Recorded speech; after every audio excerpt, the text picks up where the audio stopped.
ritual balas dendam lebih mengerikan dari santet. 1. Ritual ngayau. Orang Dayak asal Kalimantan di masa lalu punya ritual berburu kepala manusia yang disebut ngayau. Praktek ini dilakukan dengan cara mengambil kepala musuh dan menempatkannya di depan rumah.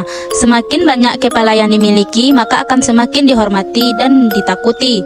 Jika tidak ingin kepala mereka diambil, biasanya korban harus berbayar kompensasi kepada keluarga yang dirugikan, misalnya uang, makanan, atau kepala orang lain. Untung saja praktek ini sudah dilarang sejak 1960-an. 2. Tradisi Suwangi. Tradisi ini banyak dilakukan orang-orang Kombai dari Papua Nugini. Suwangi merupakan roh jahat yang dikatakan suku memakan organ dalam tubuh korbannya dan kemudian menggantinya dengan kotoran atau rumput.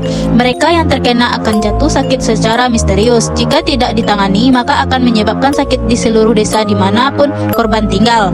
Cara terbaik untuk menghilangkan Suwangi dengan membunuh dan memakan tubuh korban yang dilakukan keluarganya sendiri.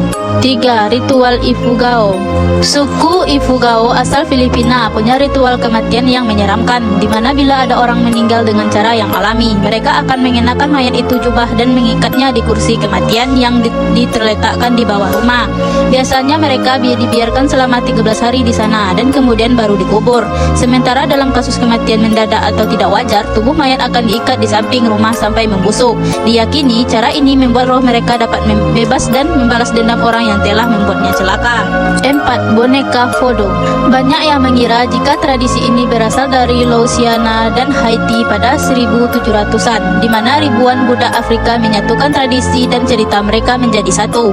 Kenyataan sejarah tradisional Voodoo tak pernah diketahui sampai sekarang. Dalam tradisi ini, biasanya orang yang memiliki kemampuan spiritual akan menusukkan jarum pada boneka yang sudah dimantrai. Tujuannya untuk menciptakan rasa sakit pada orang yang menjadi sasaran Voodoo. 5. Nithing Pole. Ritual yang ada di Jerman ini masih dilakukan sampai sekarang, dikenal dengan nama Nithing Pole atau Niktang. Biasanya digunakan untuk mengutuk musuh atau orang yang dibenci. Cara membuatnya mudah, hanya perlu memotong kepala hewan kemudian meletakkannya di ujung tiang dan di dalam tanah di mana musuh dapat membaca mantra kuno yang mengutuk mereka. Ritual Nithing Pole pernah dilakukan pada 2006 saat seorang petani mengutuk tetangganya yang membunuh anjing kesayangannya mereka dengan traktor.